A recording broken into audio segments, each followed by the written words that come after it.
सो hey दोस्तों, welcome back to Indigo classes. तो आज के इस क्लास में आणविक द्रव्यमान निकालने का एक शानदार ट्रिक मैं बताने वाला हूँ। उस ट्रिक से आप आणविक द्रव्यमान किसी भी फॉर्मूले का चुटकियों में निकाल सकते हैं। तो गाइज, ये फॉर्मूला क्लास 12th और 10th दोनों के लिए मोस्ट इंपॉर्टेंट है, क्योंकि एग्जाम में प्रश्न अगर पूछे जाएंगे तो उसमें आणविक द्रव्यमान निकालने के लिए भी आते हैं। ठीक है ना। मैं प्रश्न भी करवाऊंगा कि आणविक द्रव्यमान वाले प्रश्न की इस फॉर्मूले का आणविक द्रव्यमान निकालिए। तो इस वीडियो में हम क्या करेंगे, चुटकियों में क्या करेंगे, आणविक द्रव्यमान निकालेंगे। तो चलिए, मेरे पीछे कुछ तत्व लिखे गए हैं और इनका आणविक द्रव्यमान मैं निकालता हूं, और इसे निकालने के बाद आपको ये मैं एक यकीन दिलाता हूं कि आप आसानी से इसे निकाल सकते हैं।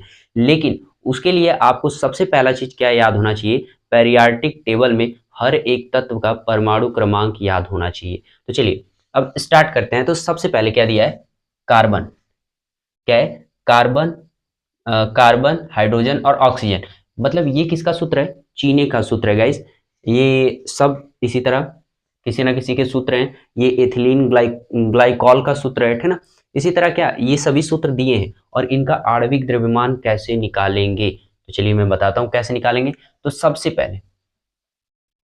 पहला काम क्या करोगे, सबसे पहला काम ये करोगे, परमाणु, जितने परमाणु दिए गए हैं उसे लिख लेते हैं। तो कितने परमाणु दिए गए हैं, तो 12। तो 12 दिए हैं तो उसी उसी तरह लिख लो, ठीक ना। लिखने के बाद उसके बाद यहाँ मल्टीप्लाई का चिन्ह लगाओ। और कार्बन कितने नंबर पे आता है, कार्बन 6 नंबर पे आता है। और कार्बन का क्या कर दो, दोगुना कर दो। कितना कितना हो जाएगा, 12। तो यहाँ 12।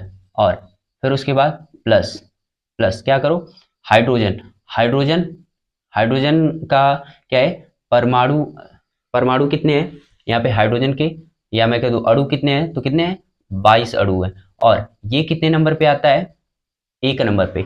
लेकिन गाइस, हम देखते हैं कि साइंस में कुछ ना कुछ अपवाद होता है। तो हाइड्रोजन एक अपवाद है। इसमें क्या करेंगे, इसका दोगुना नहीं करेंगे। 1 नंबर पे आता है तो इसका 1 ही रखेंगे। तो क्या रखेंगे, 1। प्लस ऑक्सीजन कितने नंबर पे आता है, तो 8 नंबर पे आता है। उससे पहले हम इसका क्या कितने अणु इसमें है, तो 11 गुणे कितने नंबर पे आता है, 8। और 8 का दोगुना करेंगे तो 16। अब इन सब का गुणा करके और जोड़ दो, वो हमारा निकल जाएगा आणविक द्रव्यमान, ठीक ना।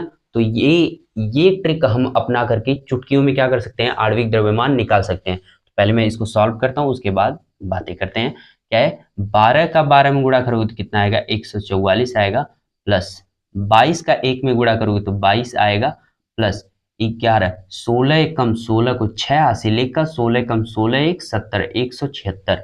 और मैं जब जोड़ूंगा तो क्या होगा, 6 2 8, 8 4 12 को 2 हासिल 1 का, 7 2 9, 9 4 13, 13 1 14 को 4 हासिल 1 का। और ये 1 और 1 कितना हो जाएगा, 2, और 1 हासिल 3। तो ये हमारा निकल गया आणविक द्रव्यमान। तो आणविक द्रव्यमान ये किसका सूत्र है, चीनी का।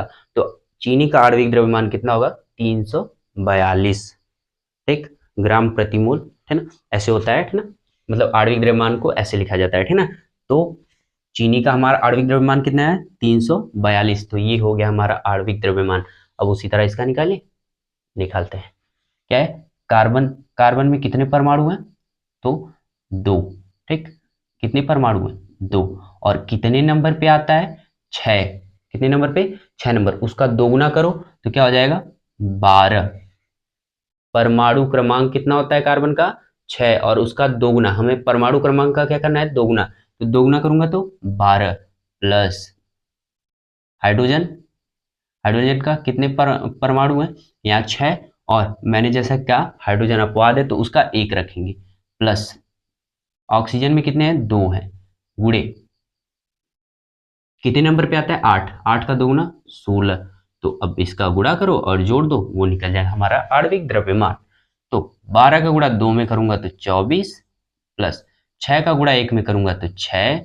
प्लस 16 का गुणा 2 में करूंगा तो 32। अब इन सबको जोड़ दो, वो निकल जाएगा तुम्हारा आणविक द्रव्यमान।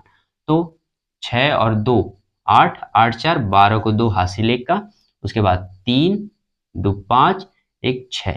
तो ये हमारा निकल गया किसका, एथिलीन ग्लाइकॉल का क्या निकल गया, आणविक द्रव्यमान कितना, 62 निकल गया, ठीक ना। इसी तरह अब मैं इसका निकालता हूं, तो हाइड्रोजन का कितने परमाणु यहाँ है, अणु कितने अणु हैं, 2। फिर कितने नंबर पे आता है, 1। तो हाइड्रोजन एक अपवाद है तो उसको उसी तरह लिख देंगे, प्लस सल्फर कितने नंबर पे आता है, 16। तो इसका एक ही है तो वो डायरेक्ट लिख दो 16, और प्लस ऑक्सीजन कितने, इसके पहले क्या लिखो, अणुओं की संख्या क्या है, कितने अणु हैं, 4, गुणे ऑक्सीजन का कितने नंबर पे आता है, 8, 8 का 2 गुना 16।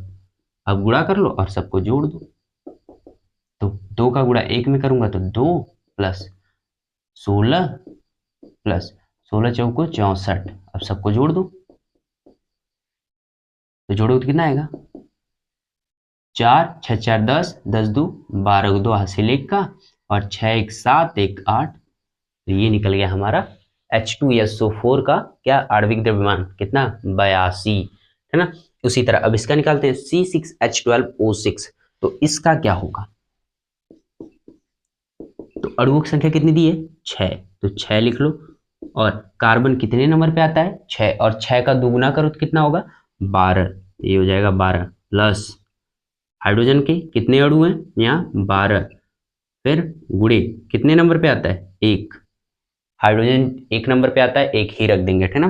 प्लस ऑक्सीजन में कितने अणु हैं, 6, कितने नंबर पे आता है, 8, 8 का दुगुना क्या, 16। तो कितना हो जाएगा, 12 छक 72, प्लस 12 एकम 12, प्लस 16 छक 96, ठीक। अब इन सबको जोड़ दो, वो निकल गया आणविक द्रव्यमान किसका, C6H12O6 ग्लूकोज का, ठीक ना। तो ये कितना आएगा, 6 2 8 2 10, 10 को 0 हासिल 1 का, 9 1 10, 10 7 17, 17 1 18। तो ये निकल गया किसका, ग्लूकोज का 180। ये निकल गया हमारा आणविक द्रव्यमान, ठीक ना। कितनी आसानी से हम क्या कर रहे हैं, निकालते चले आ रहे हैं, ठीक ना। अब इन सभी तत्वों का निकालते हैं गाइस, ठीक। तो Fe कितने नंबर पे आता है, तो Fe आता है 26 नंबर पे। तो यहाँ अणुओं की संख्या कुछ नहीं दिया तो कुछ नहीं रखेंगे, 26 नंबर पे आता है, प्लस कर 26 लिख दो। उसके बाद लिखो प्लस हाइड्रोजन के कितने अणु हैं, 2, तो 2 लिख दो। फिर उसके बाद कितने नंबर पे आता है, 1 पे, तो 1 लिख दो। प्लस सल्फर कितने नंबर पे आता है, अभी मैंने बताया 16 नंबर पे, तो 16, यहाँ 1 2 कुछ नहीं दिया तो मत लिखो।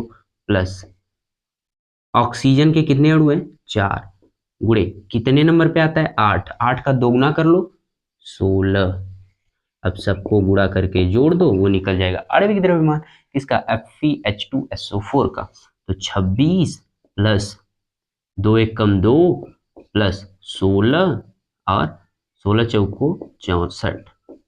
तो जोड़ो अब, तो जोड़ोगे तो कितना आएगा, 4 6 4 10, 10 2 12, 12 6 18 को 8 हासिल 1 का, 6 7 7 2 9 9 1 10, 108। ये निकल गया इसका आणविक द्रव्यमान, ठीक ना। अब उसी तरह H2O का निकालो, पानी का, तो कितना आएगा, या मैं कह दूं जल का। तो हाइड्रोजन कितने अणु हैं, 2, गुणे कितने नंबर पे आता है, 1, प्लस ऑक्सीजन के एक भी अणु नहीं, तो ऑक्सीजन कितने नंबर पे आता है, 8, परमाणु क्रमांक कितना है, 8, इसका दोगुना कर दो तो कितना हो जाएगा, 16, यहाँ हो जाएगा 16। तो कितना हुआ, 2 1 कम 2 प्लस 16, तो कितना हो गया, 16 में 2 जोड़ो तो 18। तो जल का आणविक द्रव्यमान 18 आ गया। अब उसी तरह जिंक जिंक सल्फर ऑक्साइड का कितना कितना होगा, तो जिंक का सबसे पहले जिंक कितने नंबर पे आता है, 30 पे, ठीक। और यहाँ पर एक भी आणविक मतलब अणुओं की संख्या एक भी नहीं दिया है तो नहीं लिखेंगे। प्लस सल्फर कितने नंबर पे आता है, 16, यहाँ पर भी अणुओं की संख्या नहीं दिया है। प्लस ऑक्सीजन की अणुओं की संख्या दिया है 4, गुणे ऑक्सीजन कितने नंबर पे आता है, 8, है ना, 8 नंबर पे, 8 का दुगुना करो 16। अब सबको जोड़ दो, पहले गुणा कर लो फिर जोड़ो। 30 प्लस 16 प्लस 16 चौको 64, तो सबको जोड़ दो, ये निकल जाएगा आणविक द्रव्यमान। तो कितना होगा 4 6 10 और 0 जोड़ेंगे तो 0 ही रहेगा, है ना। उसके बाद 6 7 7 3 10 मतलब 100। तो जिंक सल्फर ऑक्साइड का आणविक द्रव्यमान 100 आएगा, है ना। अब उसी तरह FeSO4 और MgO का आप निकाल के बताएंगे कि इसका आणविक द्रव्यमान कितना आएगा। कमेंट करके जरूर बताइएगा। अगर वीडियो पसंद आया तो लाइक शेयर सब्सक्राइब जरूर करिए और मिलते हैं नेक्स्ट वीडियो में। जय हिंद।